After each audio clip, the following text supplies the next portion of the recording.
On est en train de voir réaliser Québec. Pas besoin d'être sûr, même M. Poutine. C'est gratis. On est chanceux de vivre dans un pays où ce que la démocratie s'exerce. Mon beau garçon, Bonjour. ça a été une belle semaine, hein? Ah, quand même. Quelques réactions au sujet des déboires de Justin Trudeau pour commencer. Régent Tremblay, le chroniqueur à moto, qui vous fera un bon parrain, Rosalie d'ailleurs. Lui, il s'est lâché lousse à Radio X. Faut aimer les sauts de jogging. Ouais.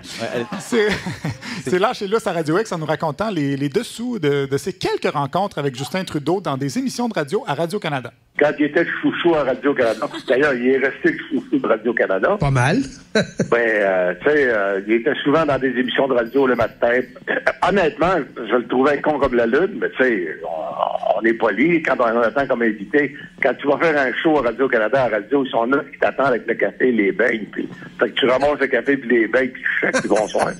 9 personnes, oui, qui... Oui. Je veux juste dire, il y a fuck all bang à Radio. Ouais, j'ai jamais su de beigne au café. J'ai jamais vu un Christy de bang en place. C'est vrai? Il y a pas de bang. Non, mais Radio pas bang. multigrain. Je pense- Au Canada, aucun. Aucun Merci, bang. M. Jamais vu un beigne. Moi non plus. non. Jamais vu un bang. Je pense que Régent n'a pas réalisé que c'était lui le beigne. Ah ben!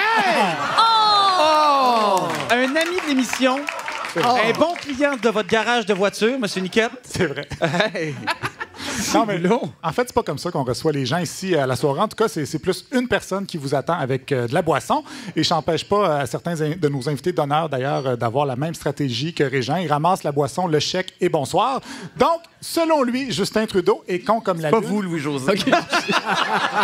Je suis seul qui boit de la bière, c'est pas... non? Non, personne... Ben, OK. Mais il me manque juste le chèque. Parce que comme on a une émission demain dimanche, on attend dimanche pour boire. OK, c'est bien. Parce qu'on va être trop sous. Vous allez retourner dans... On digère très lentement l'alcool. Vous allez retourner dans les vignes pour vos nouveaux raisins aussi? Voilà. D'accord. Oui, donc il trouve Justin Trudeau con comme la lune. Tellement con que ça s'explique pas. Mais il avait été tellement con, mais tellement con. Qu'est-ce qu'il avait dit pour être con?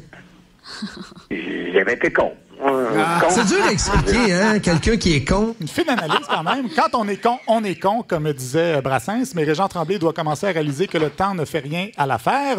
Et là, les gens ne savent peut-être pas pourquoi. Merci. On parle de Justin Trudeau parce que si vous lisez les journaux ou regardez les nouvelles, vous avez sûrement pas entendu parler du petit scandale qui secoue Ottawa, ce qui est fascinant, comme l'expliquait Jeff Plante à Cube Radio jeudi dernier. Mais c'est quand même fascinant, mais que dans les médias en général, on parle davantage de Trump et de son caractère que ce qui s'est passé à Ottawa hier. Écoute, on parle d'impeachment, là? Attends, mais t'en as-tu un impeachment à Ottawa, là? Écoute, moi, c'est pire que le Watergate. C'est vrai qu'à part partout, on n'a presque pas parlé de Jody Wilson-Raybould.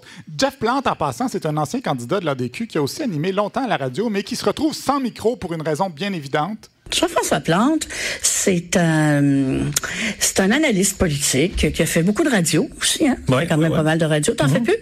Ben non, parce qu'il n'y a pas de... Ben, tu sais, il n'y a pas de radio de droite à Montréal. C'est ça, Ça n'existe pas. c'est Ça. Voilà. Quand même ironique de dire ça dans une radio où travaillent Richard Martineau, Mario Dumont, Mathieu Bock-Côté et Lise Ravary. Sinon, j'ai écouté la radio de gauche de Trois-Rivières où Doc Mayou sévit. Je l'ai écouté 5 minutes et en 5 minutes, j'ai entendu 2 excellents commentaires. D'abord, celui-ci sur les CPE. C'est toute l'histoire des garderies de Pauline Marois. C'est qu'on n'a jamais osé étudier le résultat. Tu ne peux pas mettre en branle un système qui s'occupe des bébés et ne pas mettre en place un mécanisme d'évaluation. Catherine, c'est dangereux. Ouais, mais C'est un génocide pour les bébés 0 à 2 ans. Un génocide, rien de moins. Et après ça, j'ai entendu ce commentaire sur le temps supplémentaire.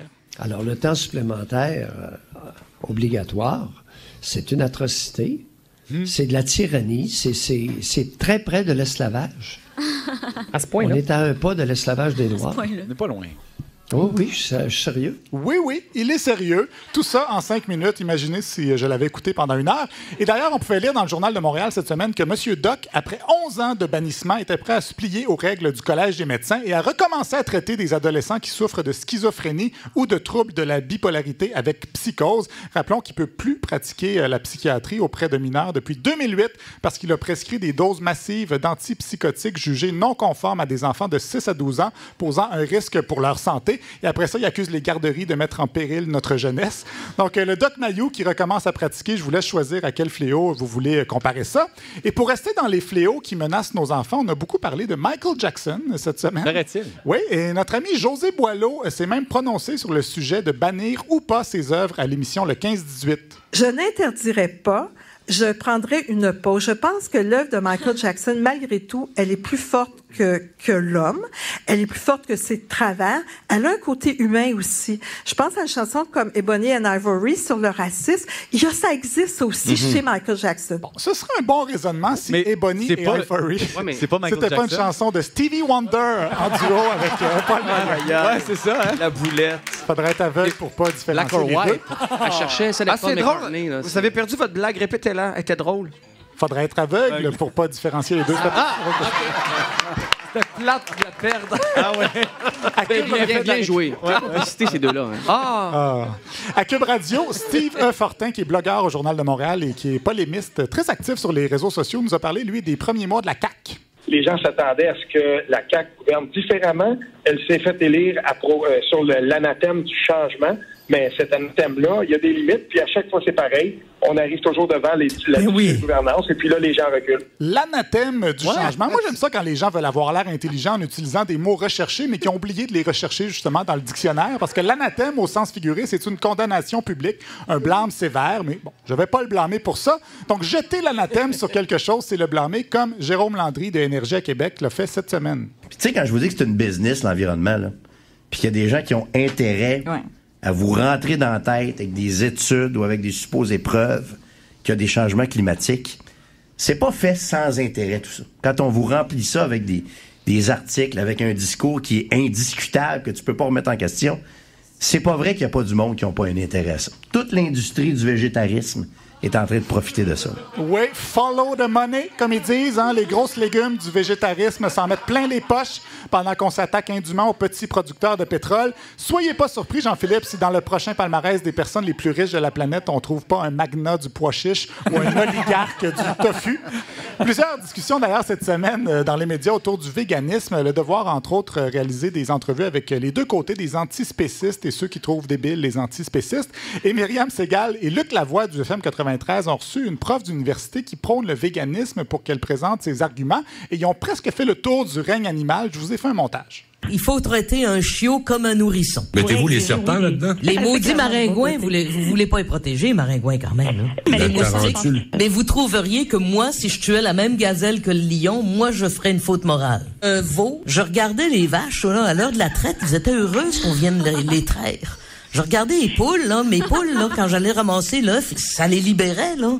Les poissons sont là-dedans, là. Si tu as le choix entre nourrir un chiot ou un vieillard qui est en CHSLD, tu vas faire quoi? Tu vas nourrir le chiot? Mais on doit pas empêcher le phoque de tuer la morue, mais la morue a le droit d'être protégée de l'être humain. Et quand je vois des coquerelles, là, je les écrase. C'est correct, ça? Un rat en ville? C'est ça, un rat en ville? Mais ils se tiennent où, ces gens? Qu'est-ce qu'on en fait? Il n'y a pas été question des écureuils, ils sont toujours en stand-by. C'est juste moi qui a l'image. C'est épouvantable. C'est juste moi qui a l'image de la poule là, qui prique son œuf, puis ça la soulage donc. Ouais.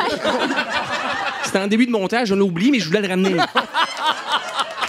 On le voit dans leur visage, en détresse. Donc, oui, ça risque de nous donner encore plein de beaux débats, tout ça, si le véganisme continue à prendre de l'ampleur. Après, manger du pâté chinois, est-ce que c'est de l'appropriation culturelle? Après, regarder une fille, est-ce que c'est une agression sexuelle? Là, on va avoir plein de chroniques du genre, tuer un ver de terre, est-ce que c'est un meurtre? J'ai déjà très hâte. Reste que Luc Lavoie a quand même avoué, lui, qu'il était inquiet des disparitions massives d'animaux, ce à quoi Myriam Segal a répondu que les disparitions étaient normales et fréquentes et pas nécessairement la faute des humains. On peut s'entendre que quand les dinosaures ont disparu, c'était pas de notre faute, là? Il n'y avait pas d'auto, on chassait pas. Myriam, je suis pas sûr qu'ils sont disparus. C'est ça le problème. Je pense que la disparition des dinosaures est une rumeur qui est non fondée. OK, j'avais peur que tu me dises les dinosaures n'ont pas disparu. La preuve, ils font de la radio. Ils sont rendus autosuffisants. Ils font eux-mêmes leurs jokes que je ferais sur eux. Peut-être que moi aussi, je suis en voie de disparition. Et on va finir avec Richard Martineau, qui est revenu de voyage et qui, lui aussi, a vu plein d'animaux exotiques.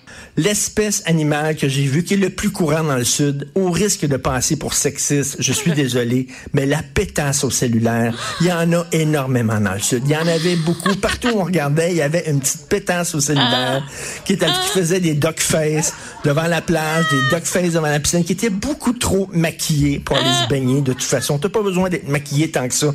Il y en avait énormément de toutes les couleurs. C'était de toute beauté. La pétasse au cellulaire. Ah oui, la pétasse verte. C'est-tu nécessaire, pétasse? Ouais, c'est ça. On dirait. Au risque de passer pour raciste. Il n'y a pas beaucoup de risques.